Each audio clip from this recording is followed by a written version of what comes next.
That's not how we're supposed to look at Stoic.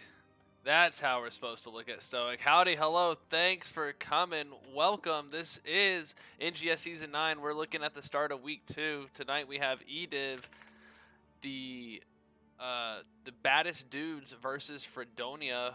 Map choice goes to the Baddest Dudes, picking Tomb of the Spider Queen.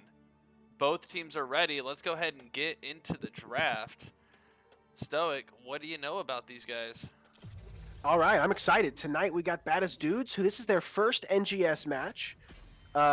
Savior played last season in Heroes Lounge, but the rest of them are a new team to NGS, while last week Freedonia played against Phoenix Rising Amethyst and lost 2-0, but the games were quite close. So we're excited to see a fun-filled game tonight. I do expect it to be a lot of fun. We do see ETC and Joanna coming out as the first bands. They are the most prominent tanks I've seen so far in NGS this season. A lot of disrupt on both sides, a lot of area control, and really beefy with a good portion of self-sustain from both of them. Raynor coming out as the next band. Jimmy not going to see the Spider Shire tonight. The Baddest Dudes also ban out Zool, big wave clear, big root to start a fight, and a lot of self-sustain on his own.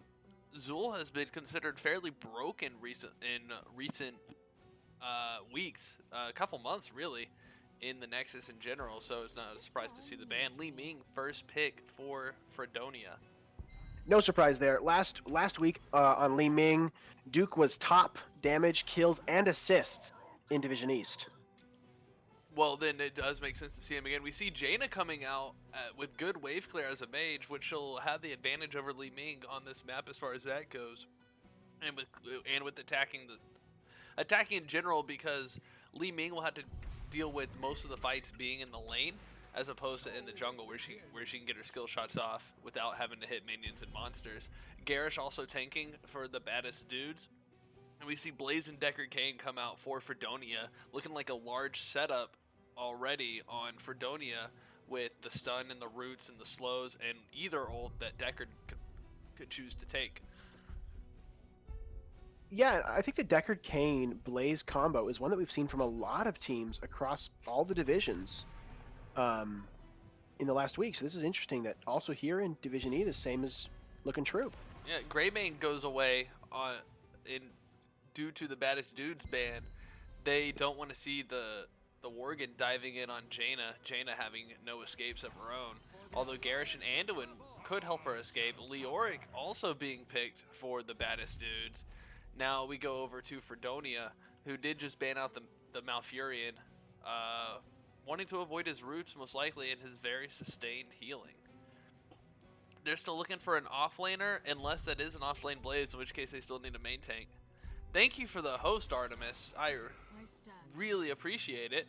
Welcome to the channel. Malthiel and Vala coming in to round out the roster. That's the word I'm looking for Freedonia. Last pick coming in for the Baddest Dudes. Something I like interesting your hat tonight, by the way. Thank you. It's some sharks. Something interesting is Korkasov on Vala was second place, right behind Duke for the top damage, top kills, and assists in Div E. So we got two top damage players playing their favorite heroes. Into a Butcher. A Butcher pick at the end of the draft. There's not a whole lot to shut him down. This will be interesting to see. Yeah, I mean, they have two. They've got a root and they've got a stun on their base kit here. They got some slows, but without any hard CC, Blaze is going to have a hard time keeping Butcher off the backline if he gets stacked. Before level 10, that is. Right, but once Butcher gets stacked, he'll be very, very scary as his attack damage will keep going up. We do have support in chat.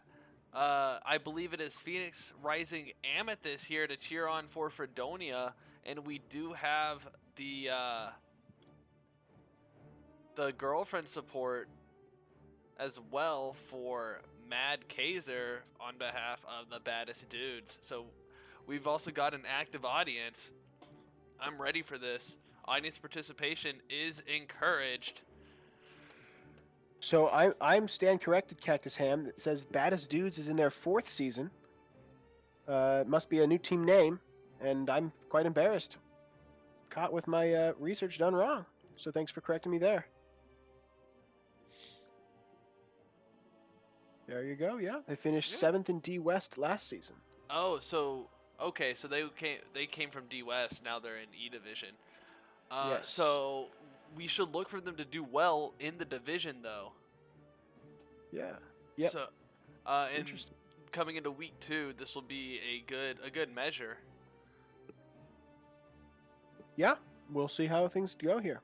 Yep. In Division E, on Tomb of the Spider Queen. Yes, and we have Giant Dwarf on Garrosh, Demon Grand on Jaina, Mad Kaiser on Anduin, Night Raven on Leoric, and Savior 1, 2, 3 on the Butcher. Going into Freedonia, who do we got, Stoic? We have Li Ming, played by Duke. We have Xeon Zack on Blaze, Deckard Cain, played by Simp Slayer, Malthael, played by Dark, and finally we have Vala, played by Korkasov.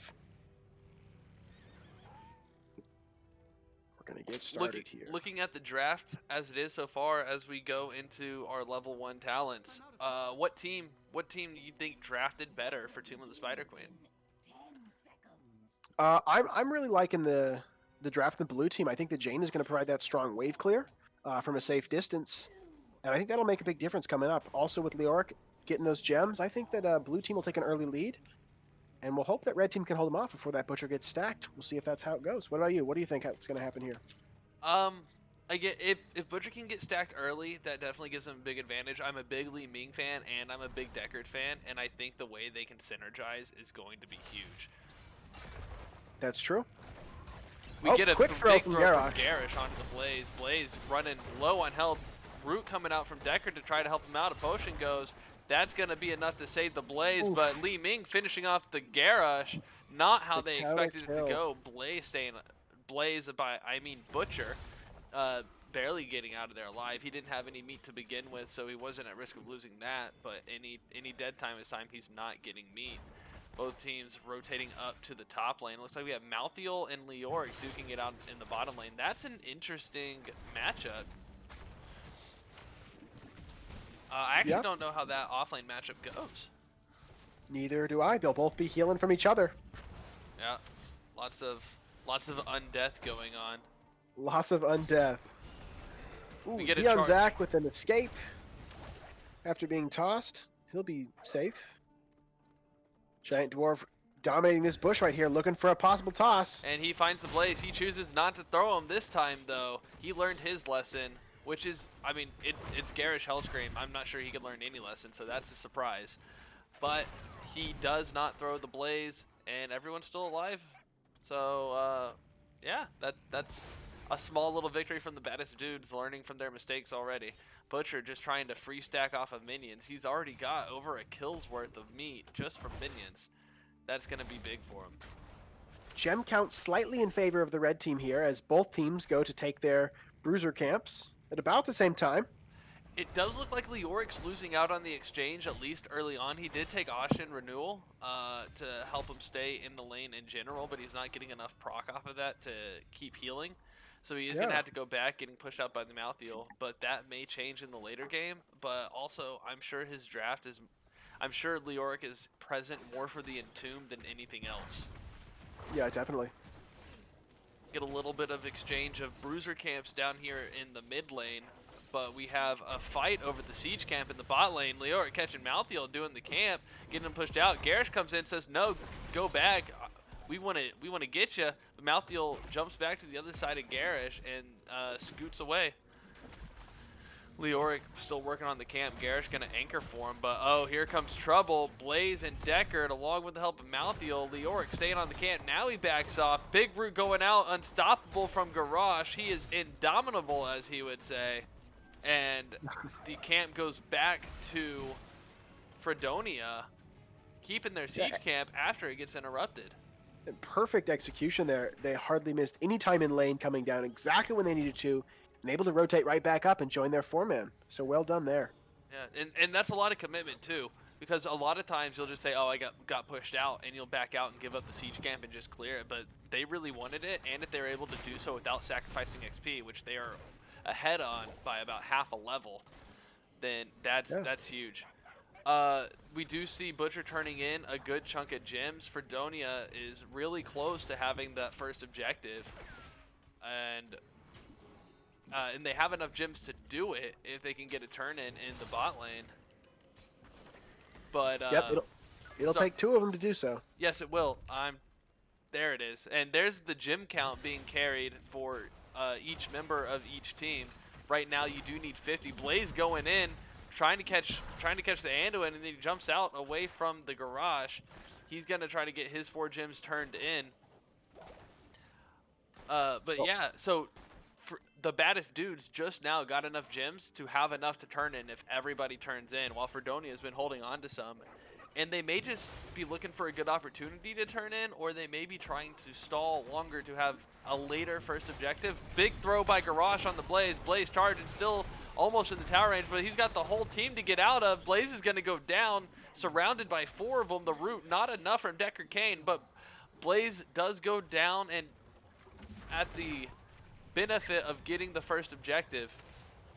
And so now Freedonia is going to push with that. And it looks like Freedonia has enough to get about half of the next turn in as well. They may be looking for a double turn in before the Baddest Dudes can even get one. Vala thrown by the Garrosh now. He gets charged by the Butcher. That is another almost insta-gib. Kill count 2-1, Baddest Dudes. Butcher now with 111 meat. He's more than halfway there. Yeah, and again, like we said, we're getting close to level 10, so that's going to be big. You were trying to say something else about the turn-in, I believe? Oh, I was going to say that while Blaze did die right before, it looks like he's here back in lane, able to continue to contribute. Not too much of a loss there on this objective. Leoric looking a little rough in that Malthiel lane, trying to take out the objective without getting worn down too much. And while looking at that, Li Ming does go down to the Butcher. I hope you were looking at that. Was she out of position? What happened? You called for bottom lane. I was like, oh, I got to check this out. I don't know. Great play by Savior on Butcher for getting that Li Ming kill. Excellent job there. F in chat for missing the kill. Yeah, ouch. It's all right. There will be more kills, I can tell you. From what I watched from Freedonia, there'll be more kills. Yeah, now, no structure, no real structure fort went down during that objective. They did get a couple walls down. And Baddest Dude's looking for a turn-in, and they kill Blaze over it, trying to get that turn-in. Blaze trying to interrupt. He's not going to get away from the Butcher. The Butcher turning into a mad lad right now. And Blaze looking rough. That's his 2nd death of the match already. And Baddest Dude's catching Decker Kane as well. Ooh. And also going down immediately, the Baddest Dudes looking like they're trying to move back up to Division D again. Yeah, you know, Butcher capitalizes when someone's out of position, but a Garrosh just says, here, I'll make them out of position, and it's been a great combo of every time you've got the Garrosh toss into the Ruthless Onslaught, and it's been great kills as Butcher is 1 stack away from his quest, which he should get right now. There it is. 7-minute stacks. Well played, Savior. Well done. And it's interesting to note, as this objective marches down for the Baddest Dudes, having a team that makes it their goal early on to stack the Butcher. Another toss onto Li Ming from Garrosh. Butcher saying, that's mine. Go get out of my lair, Nephilim. Takes out Li Ming. Finally able to finish Leoric here in the middle lane with his last rites. I think that finally answers the question of, does an Undead King or the Angel of Death win in a fight? And it's the Angel of Death. You're right. What is dead may never die. How do you kill that which has no life? Am I right? Blaze getting thrown again by the Garrosh. Garrosh doesn't care that that's the tank. He's going to throw him anyway. Blaze getting caught by the Entomb. That's a dead Blaze yet again. They're going to have to figure out how to not get separated by this Garrosh. Charge onto Vala by the Butcher, pulled out by Anduin. It's barely enough to keep him alive coming out of that turret with the armor shred. They're pushing through the top lane.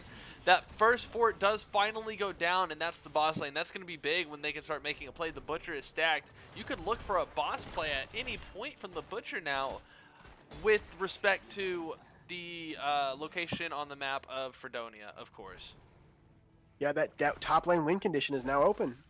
We'll see how the red team responds. They do have enough. Oh, they don't have enough gems for turn-in. That is, excuse me, the blue team with enough here. Baddest Dudes able to get a double turn-in, which while lanes are somewhat pushed will be really big for them. But Last Rites does take out Leoric. Leoric dead once again, looking to come back sooner though. He's looking for someone to life drain off of. That's a good catch for Freedonia. They're gonna be able to find someone out of position possibly now. But instead, Malthiel out of position, made even more so by Garrosh. They have plenty of gems to turn in now. I wonder why they're waiting. That is a good question. With a 13 talent tier advantage, looks like they're going to turn in here, but also setting something up, looking for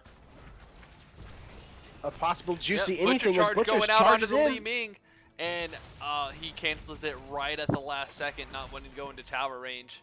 But it's enough to scare them away so that blue team can cap this turn in bottom. Yeah, oh, maybe not. But Butcher having most of them, he can't really be the one to do all the delaying because even Garish turning in, just not quite enough. But Butcher, 31 gems, trying to get 4 of them in. He manages to. And that's another set of web weavers. Chat, while these web weavers spawn, bear with me as you look at my option screen for a second. I forgot I turned cursor guides back on. So now you don't have to look at that. Nothing happened, don't worry. Everybody just sitting in bushes and at the back of their lane. Creepy spiders are now descending from the sky onto Freedonia's fort wall here in the mid lane. We see Little Miss Muffet Malthiel running away from the web weaver in the top lane. Looking for a play, possibly onto the Baddest Dudes. But more than likely, he'll get caught by the Garish. He's really hesitant to go in, even though the rest of his team is right there. The bunker drop comes out from Blaze to add some extra damage. But it takes out the web weaver. They're all going to the bot lane now, trying to push the bot lane, as top lane doesn't really have much to get based off of its location. It'll be taken care of by Malthiel. Big root, 3-man root from Deckard Cain. Unfortunately, not enough to follow up on, as that web weaver is putting a lot of pressure, and that's a 5-man, a 3v5, just not something you want to play with. Yeah, I think you're right. I think it's good to note here that while the blue team has had double turn-in, Freedonia has done a pretty good job keeping the waves pushed out, not too far here. I think the line of scrimmage is still not too far towards the red team, so good defense on them. That's true. And you can also see that in the experience advantage, a huge. Oof. That is a light bomb and an entomb going out with a taunt to kill the Malthiel caught out. That's 3 ults for a kill, but that's still map presence. Could be worth it. We see 3 of Freedonia going to get the siege camp in the bot lane to try to get some map pressure back. Neither team has enough gems to turn in for the objective, but the Baddest Dudes dropping off their deposit at the bank, so in case they get killed, they don't lose them. Yeah. Baddest Dudes looking like they really came here with a plan of how they're going to execute on who ults when and how many, because they're really just finding these kills without overcommitting either. Yeah, absolutely. And also, again, you got to think that they're probably a little angry coming into this season. Again, moving down to E Division from D West, and so yes. they're playing for their spot back, honestly, and that no matter how you look at it, that's a matter of pride, and I think they're trying to make an impact here. And they definitely got with a strong from the Leoric Q, blinking so she doesn't get slowed. The charge goes out from Butcher onto Blaze. The light bomb on Butcher then gets into the frayed by Garish for a huge engage on Deckard Cain, who's barely going to walk out with his armor and a little bit of HP. Entomb goes out, catches 2. Blaze and Volley go down in the Entomb. They're already buried. No need to dig a hole for them. Garrosh dies as well from the Malthiel. Malthiel going to pay for it with his unlife. Li Ming getting finished by the Leoric. Deckard Cain, stay a while and listen. Try to hold off the damage, but it's just not going to be enough as he gets finished as well. A 5-for-1 exchange on the fight. Favor the Baddest Dudes. They're going to be looking for a turn-in, but I wouldn't be surprised if they get this Bruiser camp and then boss first. They have the time. Yeah, wow. What a bloodbath there with Butcher at 280 stacks. Look at that. The light bomb toss under the Butcher is scary, scary. It's nutty, but it's pretty predictable. Once we know that Anduin has Light Bomb and Garish has Into the Fray, you can expect that to be used. I just didn't expect it to be used on Butcher. Yeah, it was strong. It ultimately, I think, led to the killing of all 5 members of Freedonia here. Absolutely, and turns out they're not going to do the boss. They're going to go ahead and turn in. This turn in may set them up in a better position to do boss when the rest of the teams aren't respawning, or the rest of the other team aren't respawning. So that may be the decision there. It looks like they are going to push out the top lane. Yeah, and possibly by keeping the map control and not going up to the boss, we now have all these waves pushed very far towards the red team here. I think maybe Baddest Dudez made a calculated call here and said, we can push these waves instead of it retreating and giving up some map control to getting that boss. We'll see if it pays out for them here. As this 3rd turn in a row for Baddest Dudez. As long as they hold on to the top lane, they should be able to get the boss, especially if they can get a kill or 2 here, which Vala getting scarily close to out of position. Garrosh looking for a pick, trying to get one of the squishies of Li Ming or Vala. And he decides not to. He's going to back off. Blaze looking a little too close, and he doesn't want to take turret or keep aggro. They are looking to make that play on the boss or get in the bushes. Although this may just be a bait, as that bottom Webweaver still needs to go down before the boss can spawn. But Freedonia checking it out already. Blaze gets tossed into the boss pit, the death pit, the throw pit. He bunkers, but gets caught by Land to the Slaughter. A huge stay a while and listen to try to help from Deckard Cain, but Blaze is still going to go down. Then the charge onto Li Ming from Butcher. That's going to finish Li Ming so quickly. And 2-mount on the Deckard Cain. Malthael gets thrown in. Malthael and Deckard Cain playing together in the tombs. Vala trying to get some help out. Malthael does take Leoric with him as he goes, however, and Deckard falls as well. Vala just out of position for that fight, not able to add a whole lot of help to her team, and it shows in that 4-for-1. Looks like Baddest Dudez are going to just push down this keep and then probably back off and go for boss. This keep is ripe for the picking. Not a whole lot Vala can do unless she takes some damage from the enemy team, forcing them to take keep damage. But yeah, Baddest Dudez here really putting on a clinic of how to feed a Butcher. Absolutely. Garish looking to get a throw on Vala. Vala staying out of range. Blaze respawn. Li Ming's about to. They have enough time to do the boss if they hurry, but they may just go for a pick again. Never mind. There's a charge. The boss going down really quickly. Again, a 310 stacked Butcher, giving him 565 attack damage at level 20. Level 20s are out. Wintermute, one of the 2 strongest level 20s in the game, with some argument from chat probably, are Wintermute and Buried Alive, and they are both in this game right now.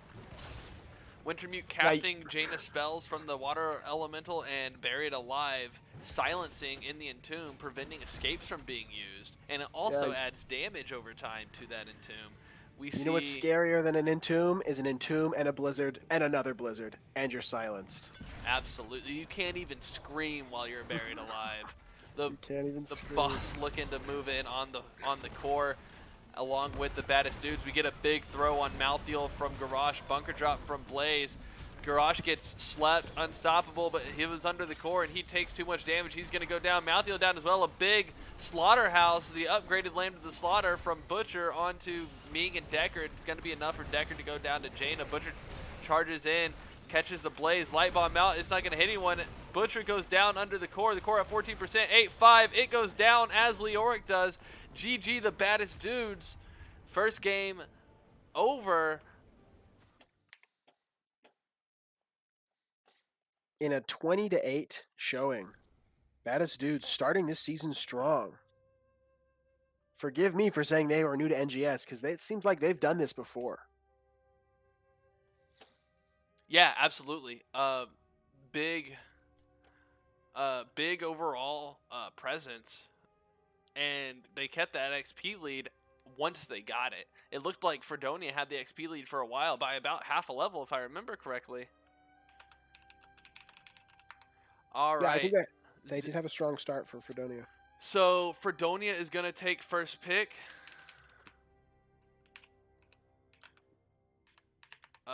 Let me figure out.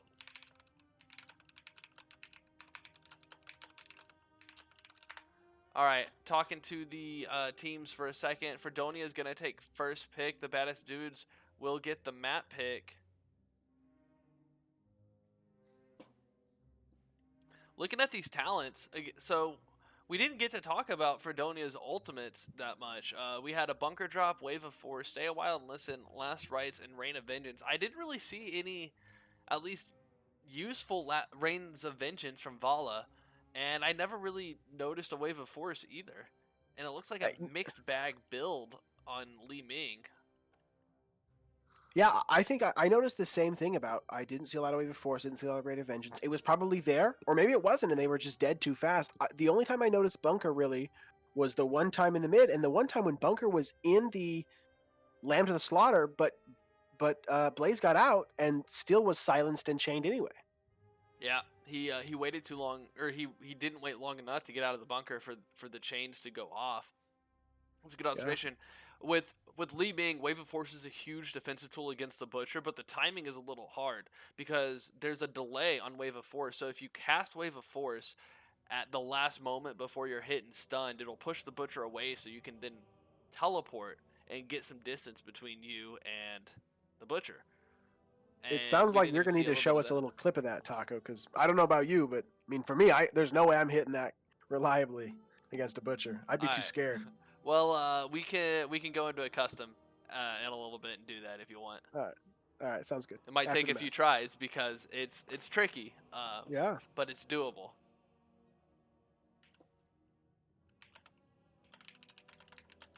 Alrighty. Let's figure out map choices.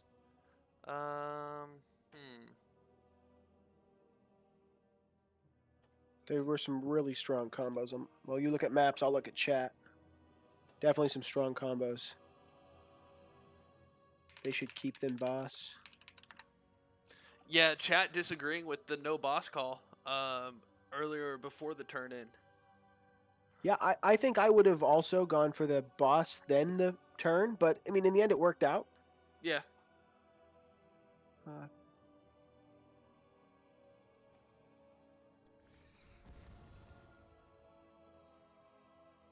They might take our lives, but they can't take Freedonia. That's fantastic. I love it. That is absolutely fantastic. I love not only the creativity of the team names we get in NGS, but also the puns that go with the team names. Yes. Or the pop culture references or whatever, because a lot of the team names are those pop culture references, or they're we have a map choice, or the words are hard. They're pop culture references, or Heroes of the Storm references, or Blizzard in general. All right, we are going to Battlefield of Eternity. Interesting. Let's do this and this. Yeah, when my team was coming up with our name, I know that we first voted on what type of name we wanted to have.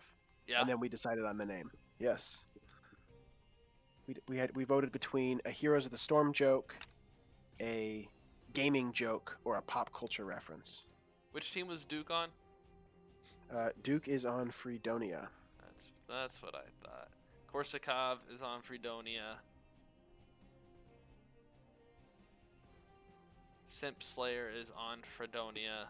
Stoic is on Kael'thas Can't Spell. Dark is on Freedonia. The rest will be over here. Why won't it let me make him captain?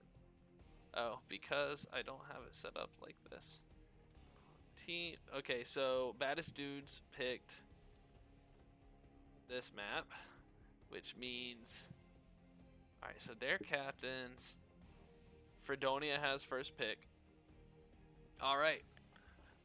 So we are going to Battlefield of Eternity. Again, this is the map where you have two immortals drop down in the middle. You fight over them. You try to keep yours alive and kill the other, and then it marches down the lane for you.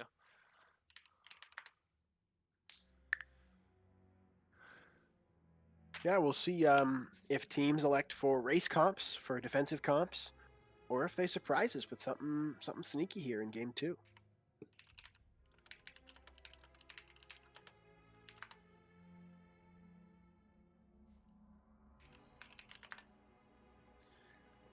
Um, Looks like we got the ready. we got all right. We got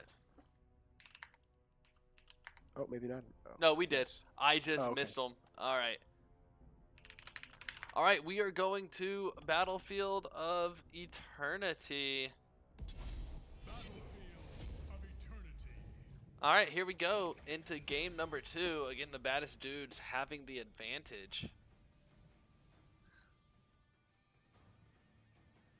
So Freedonia coming in first with the bands. This is a very bursty map. You see a lot of burst damage. Some sustain. Well, you see sustained damage for the immortal. See, everything I just said is all wrong. This is a very high damage, sustained damage map. Occasionally you'll see burst damage, but sustained damage is really where the race comes from for the objective. Yeah, I think you're definitely right. And we'll see how these teams play it. I love the respect band coming out from Freedonia on that garage. The Vala band coming out for the baddest dudes. And while Freedonia did play Vala, again, I think that's more a map band than a respect band, just based off of how the game went. I think it's just more of a battlefield threat. Raynor as another steady damage dealer ban from Freedonia. When you do see burst damage on this map, you usually go for a defense strategy where you'll defend your immortal first, wipe the other team, and then attack, because that burst damage is less reliable on the immortal. Yes.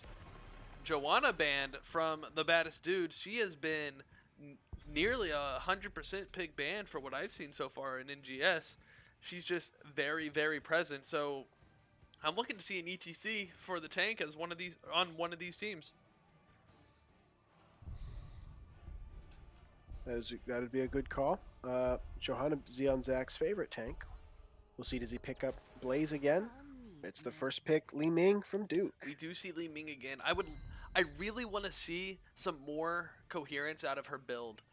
She took Calamity and the level 13, which is the reset on damage. Or is that the shield?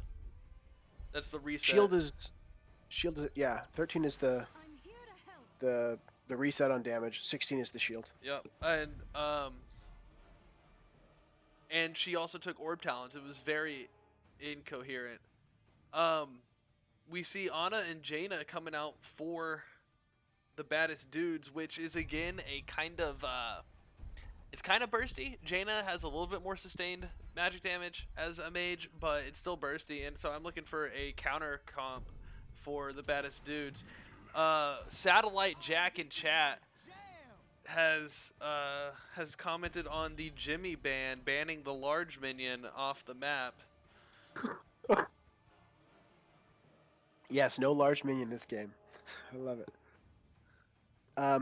Interesting. Savior on his favorite hero, from what I can tell, Jaina, excuse me, seems to be his favorite hero from most played. So I'm looking forward to see the build and the experience coming out of Jaina. Somewhat when you have those favorite heroes, the way you play them also usually means a lot more to you. You kind of develop a sense of pride with the heroes that you have that connection with.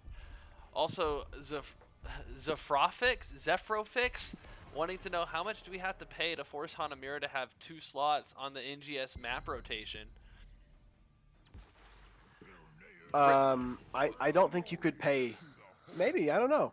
I think the pool's voted on, but I'm not sure. We see the ETC ban and the Zul ban coming out of both teams, so no ETC going to be in this game.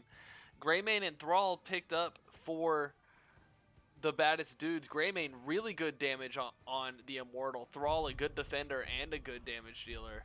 He's going to be in the off lane. Let's see who he's going to lane against. I still don't see any... There it is. Zul'jin coming out to be the damage dealer onto the Immortal, and Malthael in the off lane again. Malthael, really solid game last map, even though they couldn't really push onto the other side of the map. The Malthael, it seemed like, played well in the solo lane. Just couldn't get the message to the rest of his team. Yeah, I think you're right. He had his lane locked, but didn't have any control over that Butcher. No. Running That wild. Butcher was left unchained and was able to stack crazily. Mal'Ganis is the last pick for the Baddest Dudes. Mal'Ganis going to come out and tank for the Baddest Dudes, bring a lot of disruption along with the Thrall roots. The slows coming out from Jaina, and Greymane just looking to execute. Mad Kaiser even coming into the chat.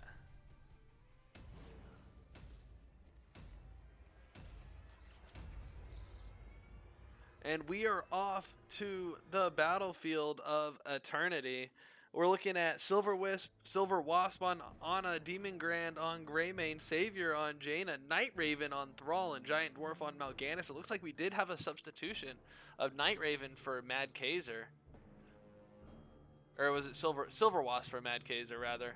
Yep, Silver Wasp is swapped in here. And the Freedonia roster looks about the same. Duke on Li Ming, Korsakov on Zul'jin, Simp Slayer on Lucio, Dark on Malthael, and Xenon Zac on Blaze. Yeah, we have strong damage between that Li Ming and Zul'jin. We'll see if they can turn that into a Immortal takes or team wipes.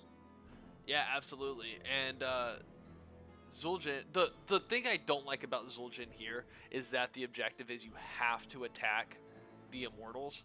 Now, which is all fine and dandy if you kill the other team first, but anytime Zul'jin's not attacking a hero, he's not building up his damage. So an attack on a not hero is an attack wasted, in my book. As a off Zul'jin player, he's one of my backups. And I hate it when I have to attack something that's not a hero. I think you're right. I think you got to be finding those opportunities to push fights, and this is an objective that's a race. So we'll see if that influences their strategy of, rather than racing, looking to fight. We'll see if that comes into play here. Yeah, absolutely. All right, quick callouts for the teams. On the red team, on Freedonia, we have Blaze, played by Xenon Zac, Li Ming, played by Duke, Zul'jin, played by Karkasov, Lucio, played by Simp Slayer, and Malthael, played by Dark. I did do that during the loading screen as well. But we can You go totally through it. did, and we can go through it again on the Baddest Dudes. As a reminder, we have Giant Dwarf on Mal'Ganis, Demon Grad on Greymane, Silver Wasp on Ana, Savior on Jaina, and Thrall being played by Night Raven. There's a large engage in the bottom lane. Never mind, everybody again just calling each other names, trying to swap insults, seeing if they can get someone to bite. It's okay. I forget what players are on what team, so the more times we do that, the better. Oh yeah, we totally need to do it a lot. I completely missed you saying it. So what see, an embarrassment exactly. for me. We don't even know what teams are playing anymore. What map is this? Yeah, this is Is this Blackheart's Bay? yeah, dang it, Blackheart's Bay. This is Hanamura actually. Two lanes. It is Hanamura. It is Hanamura. There you go. You got your wish. Hanamura in the map rotation. It doesn't matter if we don't know how to spell. A large or quick first camp going in on Freedonia. I like 1 minute camps, but I don't like the neutral 1 minute camps. I like to steal at 1 minute or just get mine and have it pushing. But this just seems interesting. So you would argue to steal at 1 minute their bruiser camp. Not here. I don't like the 1 minute camps on this map. Interesting. Okay. But that might be why I'm in gold and not higher. Well, like, Freedonia liked it, got it, and looks like they're going to get a tower off this 1 minute camp. Yeah, you know, that'll show me. Take that in the Storm League. Oh, turns out Sparhawks is letting us know we got the map wrong. This is indeed Haunted Mines. Satellite Jack saying, we did it, guys. We're in Japan. Yeah, the Sentinel camp got a lot of value here on this cannon tower. It did. That's going to be big going into the objective when either the Baddest Dudes are not able to put pressure, or either not able to clear the lane, or they'll have to be gimped when going in to put pressure on the Immortal. Yeah. Both teams are level 4. That is the same talent tier. It looks like the Baddest Dudes looking to get their bruiser camp. Freedonia, the same thing. It looks like the Baddest Dudes did two-man the neutral camp up top as well at about the same time. So that shows me for having an opinion. I really like getting the camps like this bruiser camp right now in time to push. The neutral camps are just harder to time because it's easier to contest. But on other maps where where you have more camps and it's more symmetrical. I mean, this is about as symmetrical as it gets, but you know what I mean.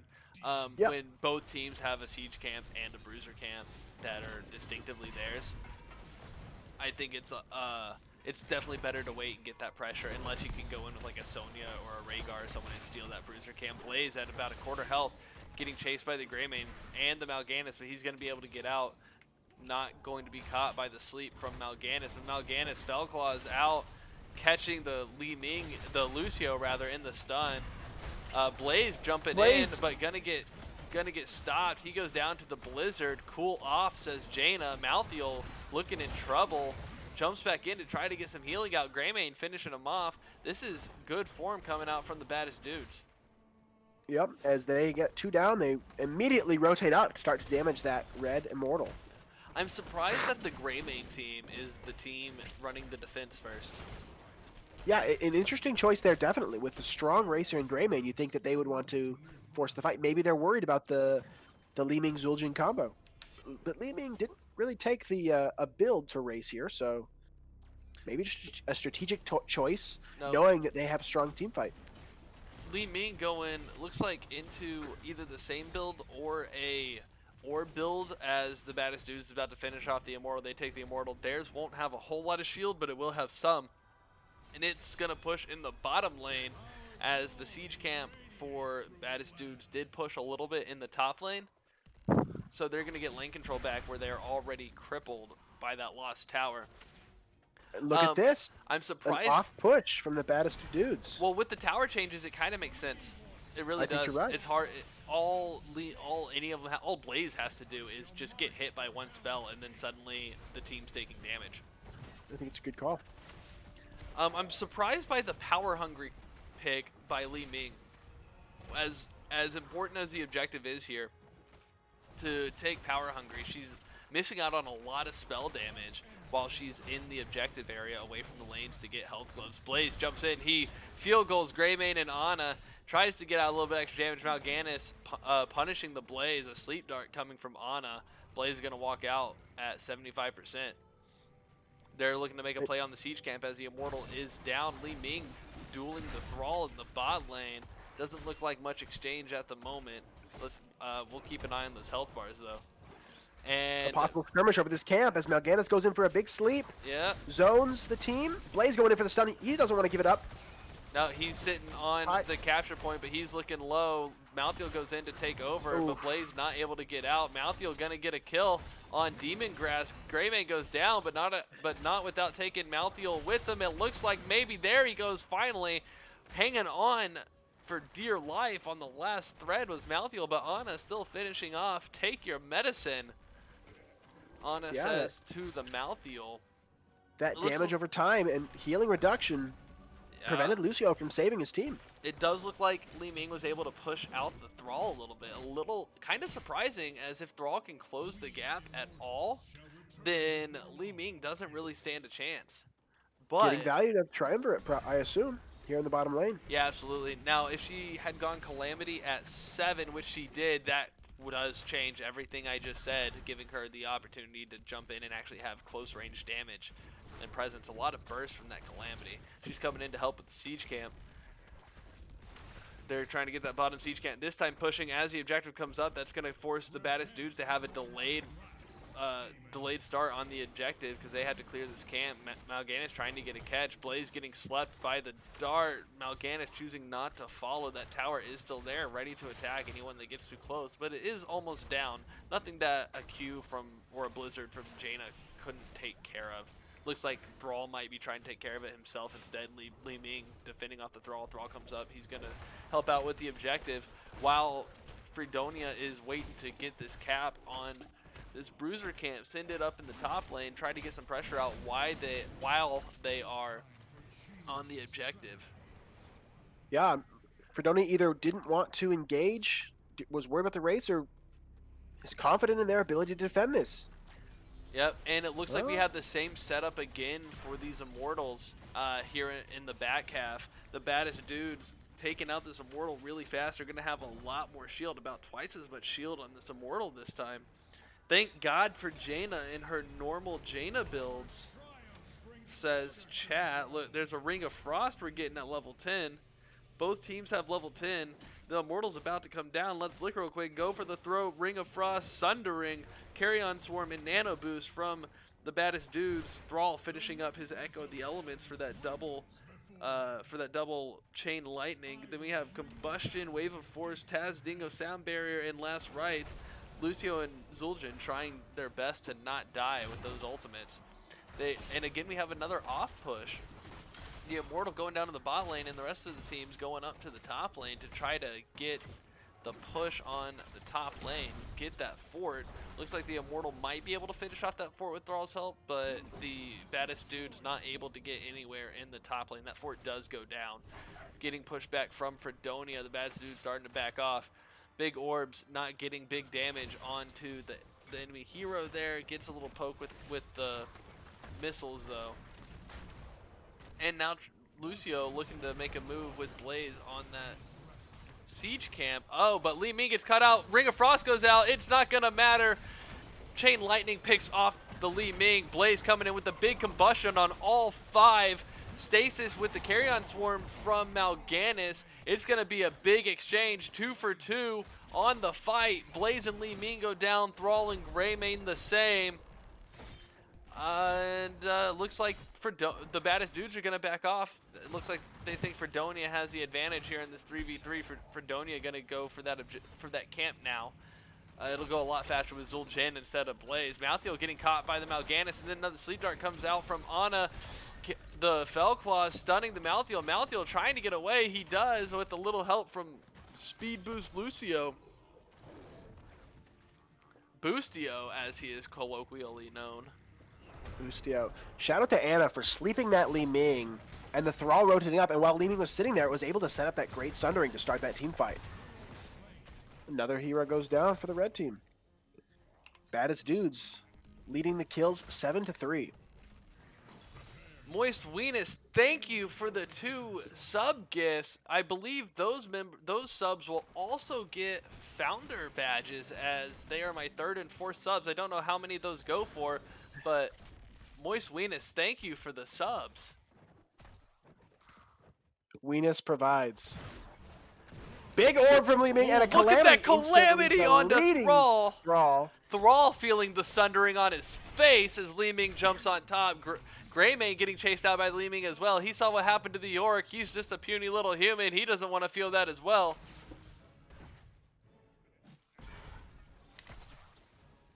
Yeah, and as we go into this 3rd objective, both teams with 13, about equal in experience, with Freedonia actually in a slight experience lead here, even at a structure disadvantage. Yeah, the objectives are out, and that structure disadvantage is going to hurt them during the objective, but they do catch the Jaina.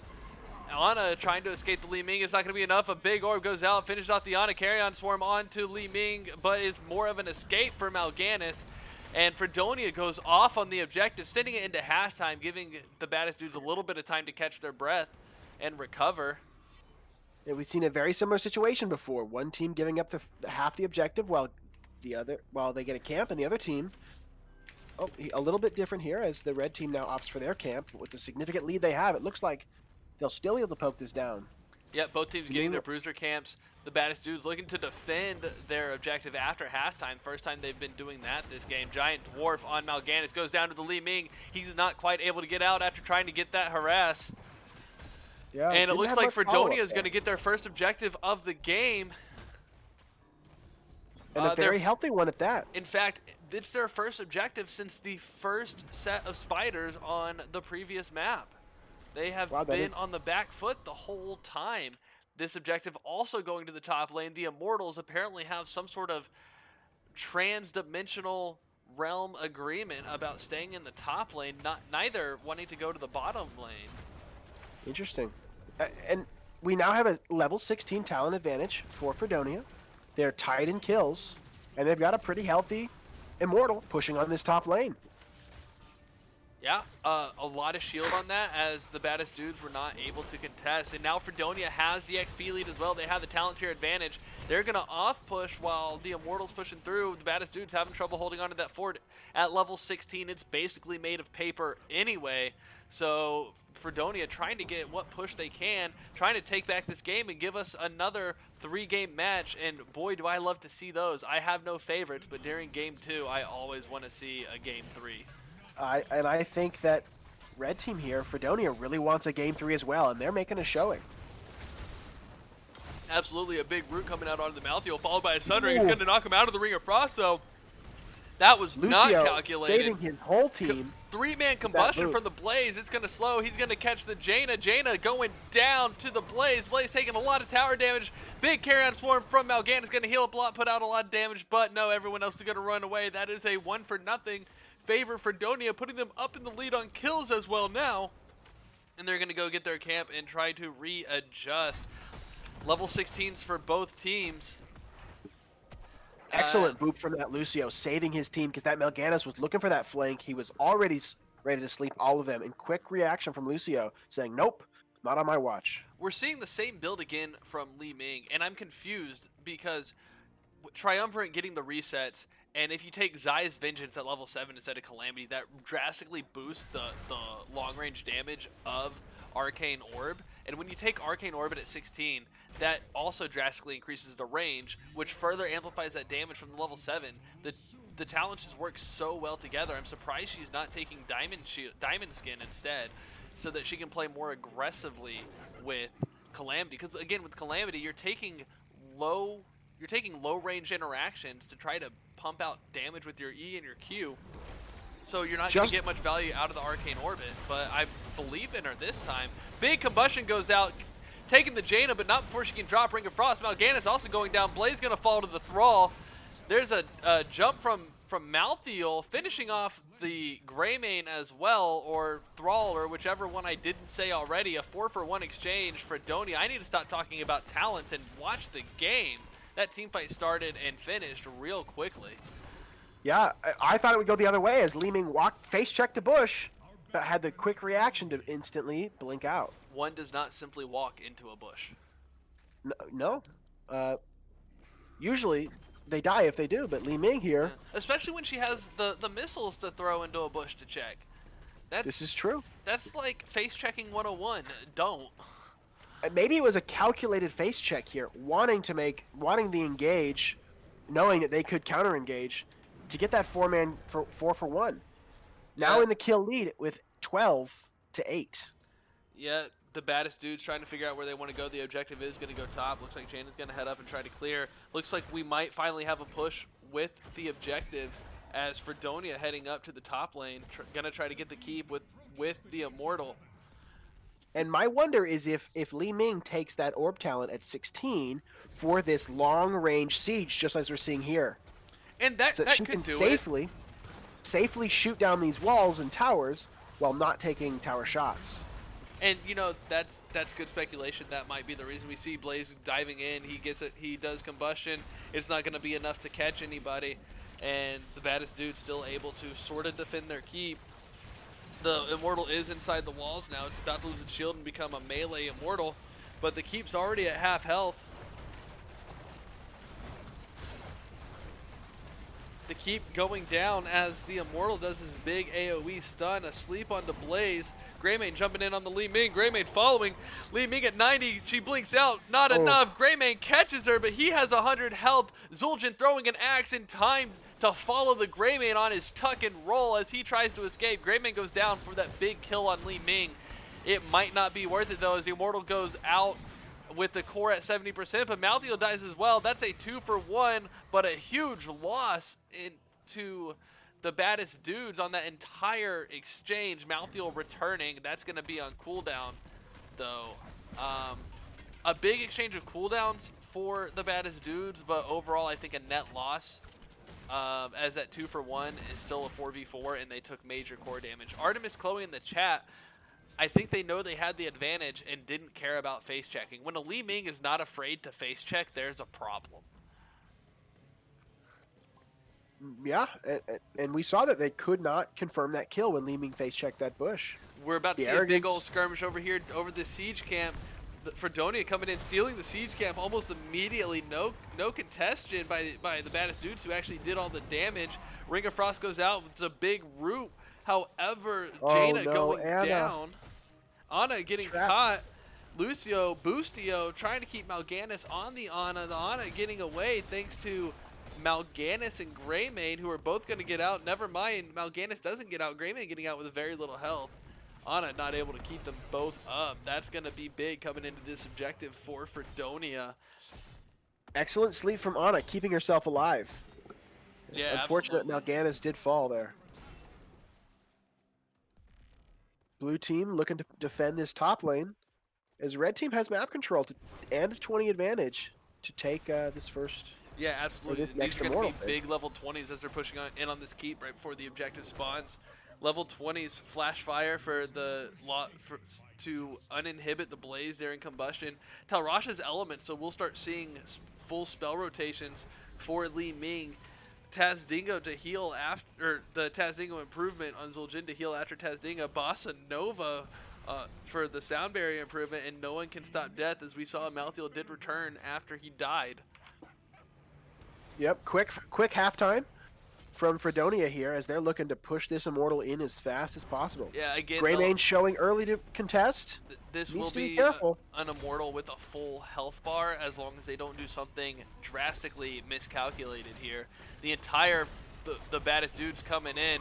We see a carry-on swarm following up the Fell Claws, getting a big engage onto the enemy team, but they do take down the immortal first. Blaze and Lucio and Li Ming going to fall along with Jaina and Greymane. What a big exchange, but they do get the immortal. This immortal level 21 is going to be able to push really hard on his own, though. But Malthael going down as well. A huge turnaround for Freedonia, rather for the baddest dudes against Freedonia. If this was not during an objective phase, I think that baddest dudes could close out this game in 20 minutes with 3 up. Or only 10 1 seconds defend. earlier. Yeah, that's true, or 10 seconds earlier. Malthael returning for Freedonia, gonna come and try to get some push with Zul'jin on this objective. This keep gonna fall fast to this immortal, though. Can they burn it in time?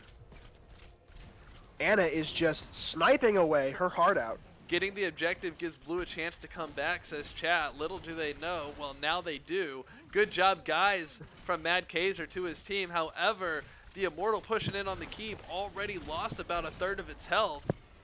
And they don't take But the a single immortal tick goes of down. damage there. Yeah, Although this catapult's about to push in, and we've seen catapults before, Stoic. we have seen catapults before on this map even. The catapult does get 1% damage out onto the core. It does start getting its shield back for Freedonia, getting the siege camp, gonna start getting some advantage back. And they get the top siege camp. Both siege camps capped for Freedonia. The baddest dudes heavily on the back foot, but we've seen that they can make a comeback. A carry-on swarm to stay alive for Mal'Ganis.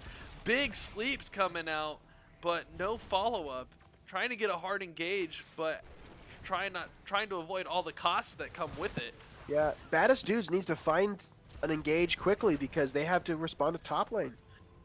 Meanwhile, Freedonia has map control. They've got camps pushing, and they're looking for a fight with 2 ults down from baddest dudes. Yeah, Freedonia at the going in.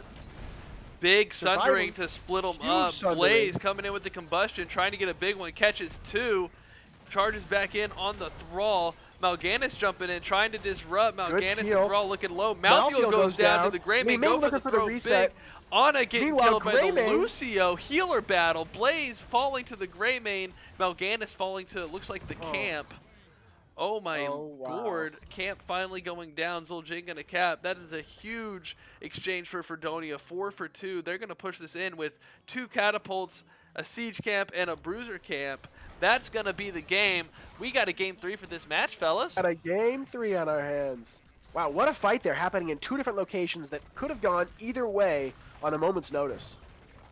Well done. Freedonia coming back strong. Good game for two. Freedonia.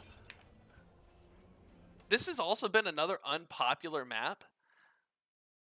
in general, and so the fact that the Baddest Dudes picked it meant they felt really comfortable on it, and so to lose an unpopular map that you choose probably just doesn't feel good. That's true. I mean, to the dude's credit, they did start strong on this map. They had a commanding lead with 7 to I think it was 3 kills at one point. But Freedonia never giving up and climbing their way back into this game, back into this series, and now it's anybody's game. Match point. This Thrall, Satellite Jack says, is inhuman. Well, duh, he's an orc. Just needed Thank you, Taco, for the lore help there. I wouldn't have told you. Just needed to set that straight. Always keeping us in check. Yeah, man. So again, I think it's an unconventional build from Li Ming. It hurts me inside, but it worked out well. Yeah, I would love to know, and that's playing Li Ming myself. I think that's what it is. I think maybe this is an adaptation to the new Nexus Anomaly and saying, you know what, I am a great sieger. I don't want to go full orb build, but I do want to make sure that I can throw out my little nukes from a safe range. Yeah, and that makes sense. But I mean, orb build still does that. It's true, but we also don't saw have Duke. the damage from Calamity. It's true, but we saw Duke able to throw the long orbs to get them chunked, and then walk up and still Calamity in, using that extra range from Illusionist at level 13. I think it might be a little bit non-standard, but I think Duke made it work here. Able to confirm quite a few kills with it. Ooh, excuse me, I'm sorry about that, guys. Baddest Dudes takes first pick. Okay. And so I'm still waiting on the map choice from Freedonia. Let's see if I can.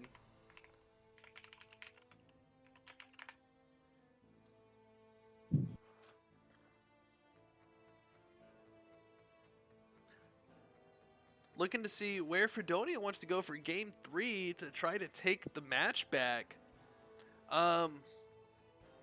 Where will they want to finish off this possible reverse sweep? Yeah.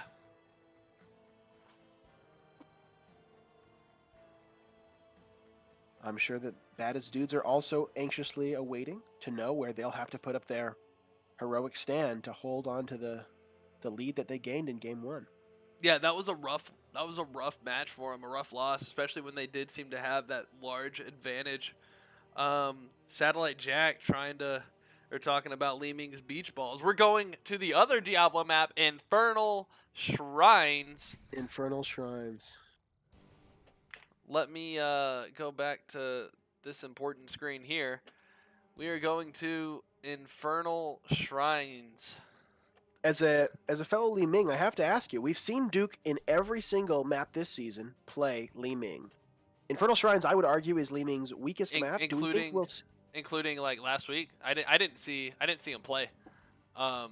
Yeah. So he's played Li Ming every single map of NGS this season, which is only this has been 4 maps so far, but still, that's 100% on Li Ming. Will Duke play a different hero on what I think is Li Ming's weakest map? What do you think? I pick Li Ming here anyway because All right. So there's a couple things that can happen.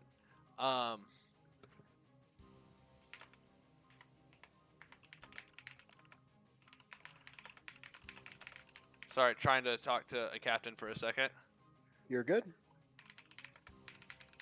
My musings are less important. No, it's valid. Well, no, getting the game set up is way more important than Li Ming questions. Night Raven is, they're on the, okay, Xeon Zach goes on the other team. Okay, so I'll take Li Ming here to the chagrin of most of my Storm League comrades, yeah. So unless if he's played Li Ming every game, unless Li Ming gets sniped or banned, then I would expect a Li Ming here as well. Do you think that Baddest Dudes bans or denies the Li Ming from Duke. Well, like you said, it is Li Ming's theoretical worst map. Is everybody on the right? No, Silver Wasp and Duke. Duke.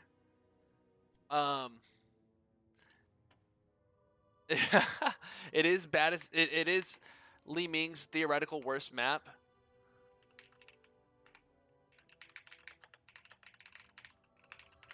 So, I don't expect the ban. I expect they'll try to counter it. But the way you play around it is is by the team fight. You force. What the heck?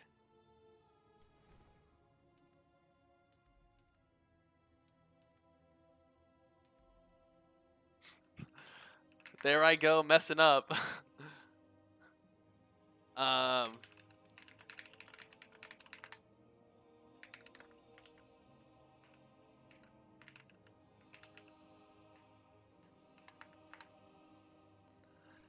We are going to Infernal Shrines, and I'll finish that thought in just a second. Let's get started. I'm sorry about that. Okay, so you tried to force the fight. So and Satellite Jack wants me to talk about Li Ming's huge purple huge purple balls from Li Ming on this map, because everybody likes arcane orbs. Using his channel points. Yeah, absolutely. Make sure you know the color and size. Yes. So if you can get a fight on the objective, or sort of off the objective, she can rein in that damage. But also, the way they clump, you can take out 5 or 6 with one shot of an arcane orb, especially with Orbit later on in the game. And if he's going Calamity, he still gets that damage out on them. So I think he can get through the shrine just as well as pretty much anybody else, except for maybe a Jaina. Interesting. We'll have to see how it goes here with Vala banned from Infernal Shrine, or for Baddest Dudes, and Garrosh for Freedonia. And we do have to recognize Garrosh is the baddest dude. Is that his lorically accurate? I mean, he's kind of a shithead in lore. Sorry, he's kind of a poop head in lore. Interesting. He's the just poop head. Yes. The poop head has been banned. Sylvana's banned from Baddest Dudes. She is really strong in all of the maps now, because of the anomaly. Jimmy, the large minion, also getting banned again. Sylvana is just really strong, able to push with objectives, especially on these on Infernal Shrines and Battlefield of Eternity, disabling the forts. Giant Dwarf coming out on the Joanna, immediately snatching her up. Yep. I imagine his team is flaming him right now for the insta-lock. I don't think you can go wrong insta-locking Johanna. No, I know, but you're not allowed to insta-lock in draft, remember? Oh, yeah, you have to make it look like you've really calculated. Yeah, we see Blaze again coming out for Freedonia. They're really sticking with the Blaze Li Ming combo, and it's worked out fairly well. Chat really upset about the large minion ban. I mean, Junkrat, as I choke. Junkrat and Anduin, that's an interesting one. Junkrat's really strong generally, but I don't like Junkrat, just in general. Junkrat is Savior's other really strong pick here. So Jaina and Junkrat are his two favorites, the two J's. He's chosen the other one. Yeah, this is Jimmy, says Mad Kaiser, the other J. Jimmy. Again, chat really upset, not able to see Raynor getting played. We see the Jaina ban after Savior's already picked the Junkrat. That's an interesting ban. I don't think that's going to be a useful ban. Yeah, Demon Grand nor Night Raven have played much Jaina. We'll see if one of them decide to flex to it, or if they pick up a Kael'thas, who I think is quite strong here and still available. Kael'thas is strong here. Junkrat can easily misposition him, though, and Joanna, with the hard engage, can ruin Kael'thas' life. Oh, I was saying Kael'thas on the side of Junkrat or Johanna. I was Oh, saying right, it because we seems to already me. sorry. Fredonia has the next pick, and so I misunderstood. Zool and Falstad coming out, global and also lane pressure coming out for Fredonia. They do still need a healer, so they're gonna have a fairly squishy front line. Zool is kind of bulky, but if Joanna being able to blind him, he's not going to be as sustaining as Yeah, as he could be. Phoenix and Thrall coming in to finish out the draft for the baddest dudes. Healer needs to come out for Fredonia. They picked the Boostio again. This, loving the boostio. yeah, he is on wheels, that's for sure. Going into the swap phase, in case anybody wants to change their heroes around. Um, this draft is, I don't like the Junkrat. I think the Joanna Thrall is a good combo. I think Fredonia is going to be able to establish better objective control if you look outside of the Blaze Joanna matchup. I think they have the better objective control. But the Joanna as the tank for the baddest dudes, I think is going to be a little bit of a deterrence for that, and I think the baddest dudes are gonna try to go straight for the objective, and Fredonia is gonna have to win a team fight before even trying to do the objective. Seeing this Phoenix come out makes me wish that Junkrat was a Jaina for how well he synergizes with slowed heroes. So Junkrat there must be something sneaky planned here to pass up on the Jaina, especially when it could have been paired with the Phoenix, Yeah, getting all absolutely. that value from a slow. All right, so I didn't do it on the draft screen this time. So Stoic, give it to me on Fredonia. On Fredonia, our red team, we have looking to complete the reverse sweep Blaze, played by Xeon Zach, Li Ming, played by Duke, Falstad, played by Korkasov, Lucio, played by Simp Slayer, and Zool, often banned, played by Dark. Yeah, it's also strange that we see Azul get through. On the baddest dudes, we have Silver Wasp on Anduin, Giant Dwarf on Joanna, Savior, 1, 2, 3, ABC on Junkrat, Night Raven on Thrall, and Demon Grand on Phoenix. The timer has expired. Both teams coming out to the mid lane. The game is on. Thrall going out to the top lane on his own. All for the full 5-man for Fredonia in the middle lane. Thrall going to try to get that XP, but Blaze going in a little too far. Throws down the fire. We see the Phoenix Q come out. Both teams trying to get some extra damage on. It looks like Fredonia is going to start getting the lane control first with the Zool Jailers, or whatever they're called, Skeletal Warriors. Zool going up to counter the Thrall as Fallside goes down to soak and give his team the XP objective, the XP lead based off of the current setup. Joanna getting a big condemn on the Blaze and the Lucio.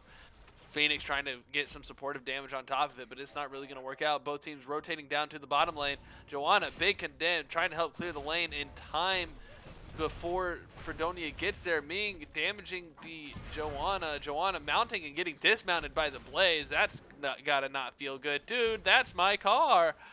They both go up to the middle lane, trying to get some clear. It just looks like a solid 4-man rotation for both teams, trying to XP it up until the objective comes up, which will be in the middle lane. That is a rough first objective. You can't really establish dominance in either lane when the objective is mid lane and hope for it to push solidly, especially Falstad being able to rotate quickly between the lanes and the hard engage from Joanna. That's just a rough spot for a first objective. I really like to see that first altar go to the top lane.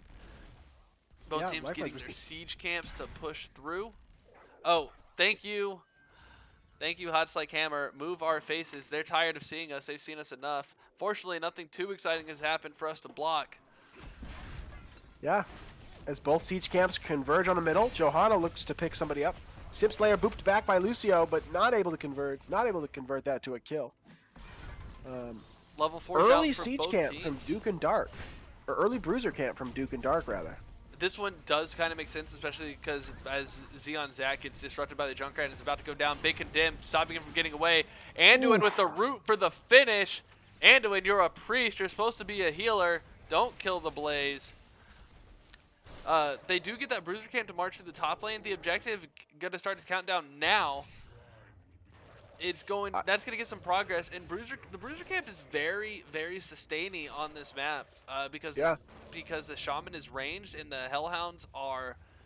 So he respawns the Hellhounds just fine, so blue team getting their Bruiser camp now. It's gonna be. It still doesn't. It still has the opportunity to not push too hard into that Bruiser camp, but with the help of blue team coming in, their Bruiser camp will have the advantage going into this objective. Yeah, normally getting the Bruiser camp second is optimal here, but we're seeing the Bruiser camp pushed in by Dark here on Zool, got the entire front of that wall. And it looks like as both teams brawl over here on the top, rather than start the objective, we'll see that the blue life-saving route from Zool.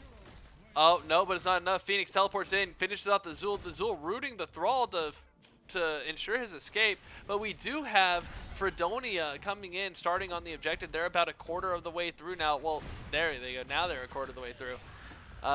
Before the Baddest Dudes even show up to try to contest, we see Blaze getting caught by Joanna again and then rooted by the Thrall. That's going to chase off all of Freedonia. Level 7s picked for both teams for the most part. Thrall not taking any of the quest. Well, he took Ancestral Wrath, which is sort of a quest. It's a stacking talent. It's not really a quest. But taking none of the quest talents so far, which I find interesting. Most Thralls do like a lot of those quests.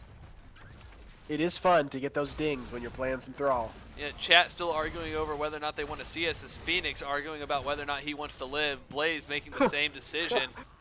Thrall trying to stay alive, runs out, but he comes back in, trying to get some extra damage out. He manages to finish off the objective. That's going to be a frozen John Cena for Team the Baddest Dudes to disable buildings.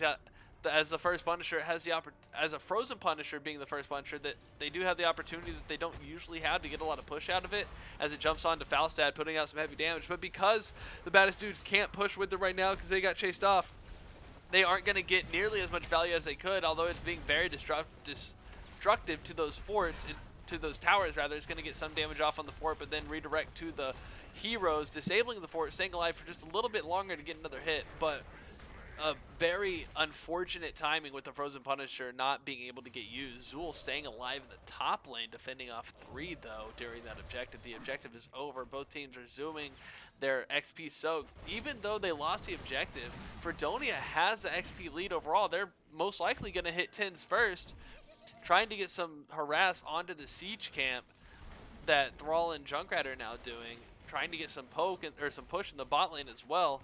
Just all around trying to be present, and they're making their presence known on this map, but they're just not able to make it stick.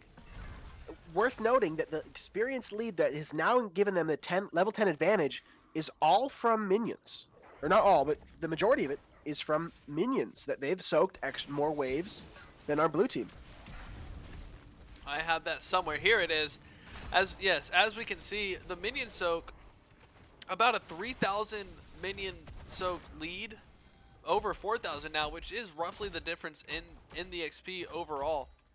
And that's going to be big, especially because of how much they're losing out on hero XP. So as long as they can keep this soaking up, they'll stay in this game. And as we do see, they are up by about a full level. Zool is running. Freedonia does get that camp while Zool's trying to stay alive. Zool getting blasted by the Junkrat, barely in the hitbox. Blessed Shield goes out, stuns the Zool. He's doing everything he can to stay alive. He manages to catch some extra health out from the Joanna before he leaves in the tower, taking out Joanna. A huge commit on the 4v1 into Zool, and we see just why Zool is almost 100% pick ban in the Nexus right now. We see how impressive for that Zool to know that he could turn around, root the Johanna because she didn't have her trade up and she would die to those tower shots. I mean, I would have been full back in there, but he knew he could turn around and snipe that. Excellent play right there from Dark. I am very impressed. Fantastic micro. He didn't have a whole lot of health left. That's when most players would say calculated. That was woof. You hate to see it as a Johanna player.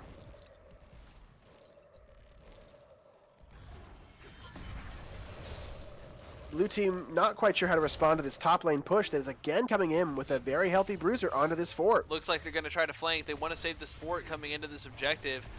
Phoenix putting damage on the Bruiser camp and on the heroes. A big light bomb comes out. Looks like a blessed shield as well. That's going to be the end of Blaze as he is not able to get combustion out. Junkrat goes down to the Li Ming, however. Thrall taking out the Zul as well. That's a 2-for-1 so far, but the baddest dudes aren't done. They're chasing Freedonia in. Phoenix looking low on health. He doesn't have his shield either. He says, I'm out of here, and the rest of the baddest dudes going with them. All ultimates used for the baddest dudes, and now all ultimates available for Freedonia. This is going to be a hard objective for the baddest dudes to take. Even though they got the advantage on that fight, they used all of their ults, and Freedonia has everything available and a talent advantage. So it looks like Freedonia is going to get this for free, but the baddest dudes look like they might have a different idea in mind. They'll be fighting down a talent tier. But up a hero for just one moment until Zul arrives. Keep in mind, this is where we saw very sneaky Joanna plays last time. We see the light bomb go out, and now the combustion from Blaze, and it's going to be enough to take out the Joanna by Li Ming. Thrall not able to stay alive either as he tries to flee. Gets slowed by the skeletal mages from Zul. The objective taken with ease by Freedonia. Yeah. They did not like losing the last game, and they're here to take the match back. Yeah, this is an arcane Punisher. Engage. It will provide a lot of extra siege dam and suppressing arcane lasers that the enemy team will have to watch out for as it pushes. Big jump. Excellent counter engage from Freedonia. Absolutely huge. Able to disengage off of the objective, fight, and then get back on it. John Cena going past the fort, letting his team push it with no counterplay. Going up, jumping on the gate, not going to get over the fence. That's a big oof from Joanna. Not able to get John Cena past the wall. Looks like Freedonia rotating bot. They're going to try to get forts instead. Zul pushing in the bot lane. Looks like he's going to flank Thrall. Never mind. He's going to go for that camp. He'll do that real fast. Freedonia looking to steal the siege camp as their immortal goes down. Both teams have level 13 now, but a 2-level advantage for Freedonia. Big Root comes out just in time to stop Li Ming. Root from the Thrall. She gets caught. She blinks out. She, seeing the life flash before her eyes, able to get away just in time. That could have been devastating for Freedonia. Junkrat trying to put the pressure on. Blaze dashes out, not wanting to take any more damage as he's about to lose his minion coverage. Earthbait coming out from the Thrall. Light bomb, Gus blowing out the light bomb and the Riptire. Riptire jumping over the orb. He's going to try to catch. He's going to knock back the Falstad. Big damage on the Falstad as the Earthquake pulses again to slow, but not enough to get follow-up from the baddest dudes. The baddest dudes are going to have to leave that alone. They catch Zul by himself. 4-man gank on the Zul. Zul rooting, trying to get away. Skeletal mages to slow his would-be slayers. And he gets, the Necromancer lives to Necro again. I have been told recently that a Necromancer is just a healer that's late. Interesting. Yeah. Just a fun fact. A healer that's late. Well, I mean, Zul, late. We're seeing Zul heals these minions after they've died, and they come back, and they've been creating some incredible push for him as he nearly doubles. Nearly doubles Phoenix's experience contributed as the top in the game. Granted, there's been some soaking differences, but Zul with 12,000 XP contributed in soaking. Oftentimes, apart from his team, getting camps, pushing lanes, as Freedonia now is looking at pushing down the entirety of the top keep wall. Yeah, and Freedonia trying to get some camp presence, going in to try to push this top keep. They have a catapult and Li Ming's very long orbs. It looks like they're just waiting for this Bruiser camp to show up. So we do see that Zul went the full Curse Strikes build, which is how he stays alive so well. However, if he gets blinded by Joanna or CC'd really at all to where he can't attack, that's going to wreck his self-sustain, and he'll be out of the fight until he gets that cooldown back. Yeah, you're definitely right. It'd be interesting to see Joanna make a play around that as soon as he starts doing those area swings to throw out a blind and negate the Zul completely. But the baddest dudes are getting their Bruiser camp to start. Going into this objective, it will march down the top lane as this objective spawns in the middle lane again. odd that it's the Molten Punishers come into the middle lane. Bot lane has not seen a Punisher yet. But the Baddest Dudes don't have a fort at all. Freedonia taking them all out while still maintaining all of theirs. This objective almost halfway done by Freedonia. The Baddest Dudes looking for an opportunity to come in. They catch Li Ming way out of position. 5-man kill on Li Ming. Phoenix getting the credit. Light Bomb goes out unstoppable on Joanna. She learned last time to keep the Light Bomb in. Earthquake goes out. Combustion got interrupted. Big plays going out, but everybody staying healthy for the most part. Skeletal Mages, Zul just going off in the backline. Takes out the Joanna. Gets blasted back by the Junkrat. Big root onto Lucio from Thrall. And they've taken control over the objective. Both teams now have level 16s. Blaze dashing into the jet propulsion, slowing the Junkrat, trying to get away. He does get away with that blast, but Lucio Boostio wall riding in finishes off the Junkrat, but may pay for it with his life. Anduin playing viciously, trying to kill the other healer, but Boostio staying alive. His team taking the opportunity to finish off the objective. They're going to get the Molten Punisher, pushing in on a 3v2, about to be 4v4. And by 3v2, look at this, as I the meant Punisher pushes in. 4v3. Yep, Zul goes to get a camp to continue this pressure. Yeah, Blaze going back in, going to start taking damage from the keep, but that's going to keep John Cena alive for a while. If he can self-sustain and with the Boostio, he's going to get a lot of extra damage on that keep. Hurting. Taking him really low and getting rid of that armor, but it's enough to get the keep down, keeping the Punisher alive for a while. It's pushing in. It's Zul country, says Zephyrofix. This Punisher looking real low, trying to get some pressure on the core, but again, this core is going to send out freezing blasts. Punisher gonna fall. Joanna looking low. Phoenix having to go to the Hall of Storms as well. That is a huge wave pushing in. That's 2 siege camps and 2 catapults. A lot of damage going out on the core. It's going down fast. Less than 30%, 20, 15. Junkrat goes down. That core is done. Match to Freedonia. A big play at the end, and all of that damage basically done by the NPCs of the siege camps and the catapults there at the end. So yeah, incredible push with those 5 impalers just melting the core for Baddest Dudes. Yeah, that was huge. And the damage really close on both teams. And Li Ming didn't even get to pick her level 20. They won right there at the end at level 20. So they didn't even really need to use it. Yeah, you're definitely right.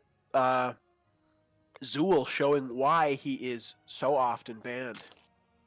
Yeah, absolutely.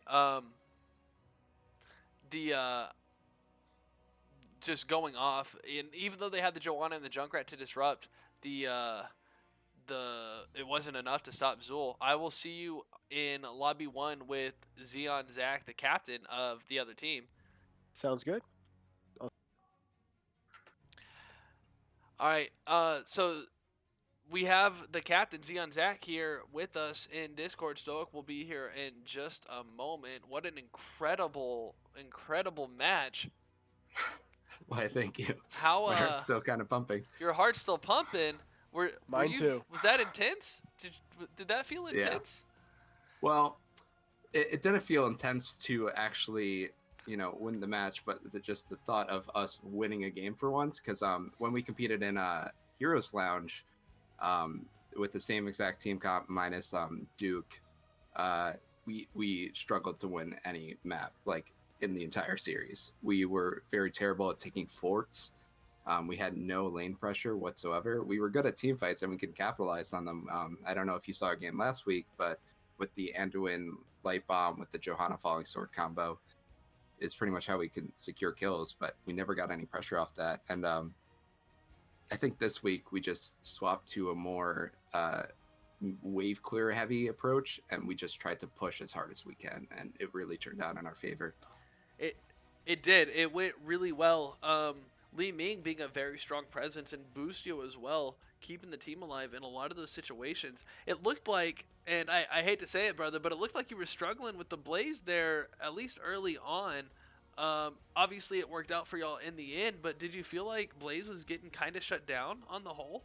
Or I feel like go ahead. Blaze as a main tank as a whole, it's hard to play him as like frontline heavy as some of the others, such as Johanna and etc, unless you take the unstoppable talent. And Neural habits at level 1, right? Or neural yeah, stim and pack or whatever. neural habits, Or and yeah, the globe trait or the yeah, globe quest. after 15 or 20 globes, you get unstoppable. And I realized the instant that I took the neural stim pack that it was pretty much a lost game for me because I didn't have that unstoppable, and you know their Garrosh pick was just really oppressing us because they were just able to get one chuck, and then they used everything. They literally jumped their entire kit on us and just chose out one target, and it was me most of the time because I kept walking into bad anchors and just getting thrown around. Yeah. So you took neural stim pack the first time instead of neural habits, and you took neural stim pack this game too. That won the match. What was that a conscious decision to not go unstoppable into a Joanna and a Junkrat? Yeah, so once we realized we were looking at the roster in the second match, and we realized that if we ban out the Garrosh, that entire style of play falls apart because they don't really have another main tank that can do that so well for them. And then I think I just got a little bit more comfortable in the second match, and then eventually in the third match, if they didn't have a Garrosh, the Johanna, her stuns and her pull isn't really that hard to play around. If she didn't, I'm not actually aware if she took the talent for the slow on her Q. That's isn't that a level She did. 1?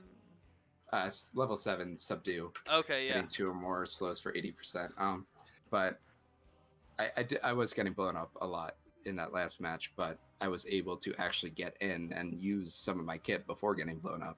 Right, Like, yeah, definitely able to at least get part of the combustion off, which slowed down the rest of the team, and then Zul able to come in and clean up. Zul doing a lot of work. We really see why he's banned so much. But yeah, that was a reverse sweep. Game 2. Tell us about Battlefield. It looked like a really interesting matchup, and I was surprised because I definitely thought that your team was more set up for defending first, because of Li Ming and Zul Jin and the way that their engage worked. yeah, so my battle strategy for Battlefield of Eternity has always been race first, team fight later. We have had a history on that map of every time we try to team fight, we lose the team fight, and then they were able to just take the immortal right after they kill us all. So about maybe half a year ago, I started looking into Zane Hyde guides, and he really suggested just racing first and then focusing on team fighting later, and I really took that to heart. Our team comp, we essentially wanted to build out as much racing potential as we could, and we essentially took the Li Ming just because they didn't ban it and because it was so oppressive in the first game.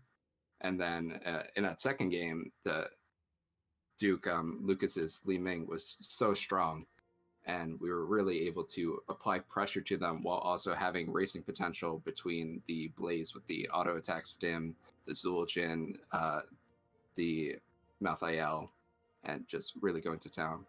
Yeah, so Li Ming, Duke has not played not Li Ming this entire season so far, right?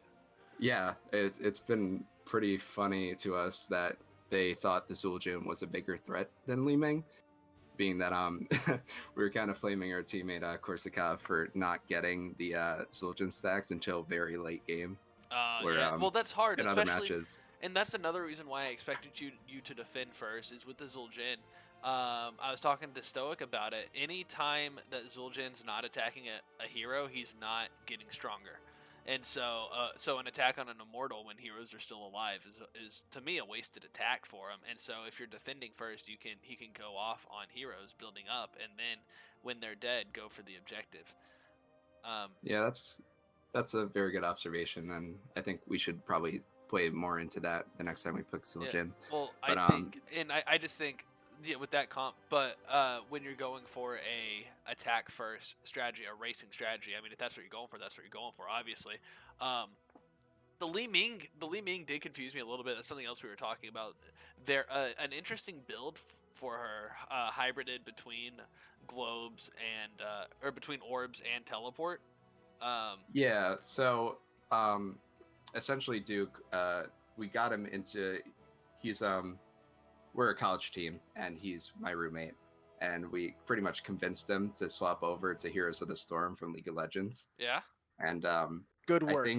I think he just found some of the talents that he was comfortable with, and then he likes having the teleport just for positionality, and then the orbs to deal more damage. So that way he can really just be an impressive force and get out or get in when he needs to. Both having that maneuverability and having the orb damage is pretty much how he likes to play the character, and I think that really shines in his comfortability and just being able to deal as much damage as possible. I did think it was worth noting he did still take Power Hungry on Battlefield of Eternity, where most of the fighting is away from the lanes.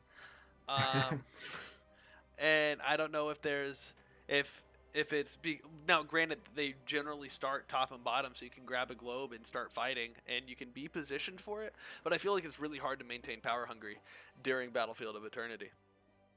Yeah, I think, but again, that if he's just comfortable with that talent, I get it. yeah, a lot of our players are quite new to the game. I myself, I didn't start. I started in TESPA 2017, and I only started playing the game 2 days before the tournament started. Oh wow! Like yeah, in 2017, you mean?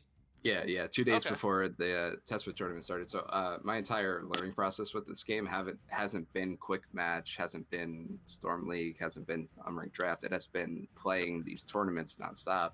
Oh, that's And, awesome though. And then I just try to be. I'm definitely make a lot of mistakes in my own playing. There's a lot of times where I don't recognize the certain pressure that my team has versus where I'm positioned on the map. Like I gotcha. sometimes I will take engages and my team's not there to follow up. But I think we played really strong. We were making a lot of great shot calls those matches, and we were just really able to capitalize on all the pressure we've had throughout the 2 matches So what do after you we got rid of Garrosh. So what do you think you did the best? I think we did minion rotations the best. I was looking at the stats from last week, and we have an outstanding average first tower of 16 minutes or something like that. Of where- losing Wow. a first tower or taking one out? Taking a first tower. Oh wow! Yeah, so going from This game only last lasted week's 15, performance, by the way. yeah, exactly. So going from last week's performance to this week's performance, I think we did have the fastest minion clear or the average minion uptime in last week against our matches against Phoenix Uprising and or Phoenix Awakened. And then going into this game, I think we really just tried to capitalize on taking camps, getting pressure, and really pushing out all the lanes. Okay. Well, that's great, and definitely being able to recognize what you're doing, especially when you can compare it to how you're improving, is phenomenal. But on that note, what is it, looking at this match this evening, that you feel like you did not so great, the least well? What is it that you're like, we need to work on this? I feel like our team has a lot of trouble coordinating where the enemy team is. A lot of the times we'll make callouts for wave clear pushing objectives, but we don't make a lot of callouts of enemy missing. And sometimes you see Duke getting caught out a bunch, you see Dark getting caught out a bunch, and it's just really oppressive on us. So we need to really make sure that we have the macro knowledge and just a general knowledge of where the enemy team is at any given time. Okay, yeah. And positioning, definitely, as we saw with the garage. the Butcher Garage comp is really good at punishing people being out of position with the added bonus Yeah. of Garage can put people out of position. So yeah, so that awareness, that's definitely something that we were looking at, for sure. And the fact that you guys can recognize that as something to grow on is phenomenal. Stoic, what do you got? I just have a couple questions, but I'll narrow it down to two. The first one is in game one on Tomb of the Spider Queen. What were you guys thinking when the Butcher was picked in draft? What was going through comms at that moment? Our thought, like immediately, we were having our 6-player watch the stream, and he just hit up stuff in Discord saying that Butcher's going to be a problem, and we all recognized it. Just really him being able to run in at us, get all the meat from the Garrosh Jaina glow up comp that they had, and then Anduin being able to pull him out. We knew that they were just going to try to stack that Butcher as much as possible, and really the only thing that we could have done there is try to take him out as many times as we can to keep his stacks low. But yeah, I guess we just weren't able to really shut him down as much as we hoped. Yeah. My other question is about this game, but it was probably one of my favorite moments of the whole series was on the very beginning. There was the bottom siege camp, and I think Malthael had started it, but then Leoric Oh yeah. invaded. Oh, What- the double invasion. yeah, what were the comms like in that moment? Because I thought it was because usually the invade happens. Oh, Malthael backs up and gives it, but Blaze and somebody else came down. I don't remember exactly. Wasn't it the healer? It might have been Blaze Anduin. Yeah, what were the comms like from So that exchange? we originally planned to go down to that camp to help clear the second we cleared out that mid wave, and then we got the call out that he was being invaded upon, and then our immediate thought was, okay, this is a fight that we can win. And then we just started rotating, and then we got there with barely any minion health left up, and we thought honestly we were gonna have to fight there, and then they just backed off and gave it to us. So I don't know why they decided that they couldn't fight against us. They definitely had the damage, but they just gave it to us, and we were kind of lucky, honestly. I think that's all it came down to. I think, but you made that luck there by supporting your teammates, and I loved that moment from game one. So overall, you guys, I watched you guys last week. Strong players, lots of kills. That was a bloodbath last week, and this. Yeah, we had the highest KDA in all of week one. Yeah. Nice. That's really it was good. Quite high. We got a and then question these from. games as well. Oh, go ahead. What was that, Stoic? Oh, I said, and then these games, lots of kills as well. That was it. So I got a question from Twitch chat for you. Yeah. You're a combustion playing Blaze, it looks like on the whole, but they want to know, why did you go bunker on the second game? On the Infernal Shrines. Battlefield? Yeah, Battlefield. This was Infernal Shrines. You went bunker on Battlefield. No, Yeah, so no, this was Which one was this? We just finished Shrines. It was bunker on Battlefield. Yeah, bunker on Battlefield. no, I took combustion on Battlefield. Did you take bunker at all? Oh no, it was bunker on Tomb. Remember? It was bunker on Tomb. It was at the and- boss where he got bunker on Tomb. My immediate thought Oh, was, there we go. Yeah, bunker first game. If the Garrosh is just going to be throwing me around the entire game, if I can hit a bunker and then avoid taking that burst damage, maybe I could have a little bit more sustain to help my team. And sometimes it really led to me being able to get out and dealing more damage, but they were always able to just shut the bunker down. A little bit of a misplay, but I don't think I would be able to get the combustion off in time with the certain pick comp they were doing already if they just threw me and then capitalized. Okay, so it was more of a. I mean, bunker's generally a defensive pick anyway, but it was just that it was a defensive survival play. Yeah, it was just mainly trying to out sustain the burst damage and just avoid it as much as possible. Stoic, you got anything else? No, I don't. Let me look at my notes here. We want to let you go get to your team and go celebrate. But your first, guys' I do. excellent win. If you have shoutouts, let's get them. Xeon. Oh god, shoutouts. I haven't even thought about this. Well, you don't shoutouts have to, but to- your mom will be sad. My mom's not watching. Shout Oh, outs to all okay. my friends at home. And if my mom ever does watch this, shout outs to her for always supporting me. And to my team for really just hanging in there, loss after loss. And we were finally able to take that W. Turn Freedonia kind of more into a 50% off Freedonia. There you go. All right. Well, congratulations, bud. Yeah, go hang out with your team. Have a good time. All right. Thanks so much, guys. All Have a right. great Excellent night. work. Good luck. All right, Stoic. I'll see you in just a second. Sounds good. Buttons are hard. All right, and we're back. So yeah, what a match! A reverse sweep from Freedonia, which is big. And yeah, well, overall impression though. Yeah, it was well. I think it was great. Last week watching them play against Phoenix Rising Amethyst, they were so close. That game was it was a domination technically, but it very easily could have gone the other way. And I think what we watched tonight was these maps. Baddest Dudes came out strong map 1, but they also could have closed it in game 2. So again, some really really strong competition here in Div E. Lots of these teams, lots of brawling, lots of bloodletting. Yeah, But it's fun. these are good games. The fights seem to be really constant, which I really like. It's a lot of SmackDown instead of those big team fights and then dispersing. Yeah, it So is constant action, and I loved it. so that's exciting. But yeah, overall, just a solid match. Definitely didn't know how it was gonna go the whole time, so Yeah.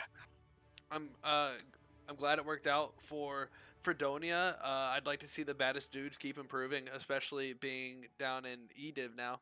I want to see them. I want to see them be able to compete and stay in NGS for sure. We want all of our teams to feel competitive, not just be competitive. Yeah, and this won't be the first time these two teams play, and so it'll be exciting to see what they bring to the table when they meet again for the next time.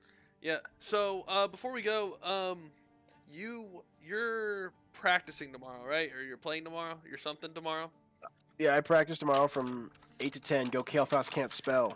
But if we got that 11 p.m. cast, We I could be do. there. So tomorrow night, I will be doing a double header. I got Nexus Cats and Illa Dancing Queens. That's my favorite team name in NGS right now is Illa Dancing Queens in Division D East, and that will be at 9 o'clock Eastern time. I believe that makes that 6 o'clock Pacific time. And then Stoic will be rejoining me at 11 Eastern. Do the math, 8 Pacific. For Region Retro versus Region Anomaly, an A West team. So super excited for a doubleheader tomorrow. Come on, join the action. It'll be a lot of fun. All right, Stoic. Any parting words for our audience before I find some poor casting soul to dump them on? We've had a great night, some great games here. All great quality come out of the NGS. Loving to see these Heroes of the Storm games. Some fun play from all levels, showing that competition can happen wherever you are. Two great teams they put out a great series for us tonight, and I loved it. And I'm excited to see what we see tomorrow. Definitely really fun to watch, and I'm looking forward to the rest of the season. All right, brother. You have a good night, and thank you so much, everyone, for watching.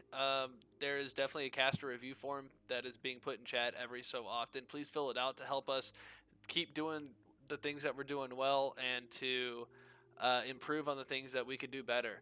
Really appreciate it. Y'all have a good night, and I want everybody to go get a little moist.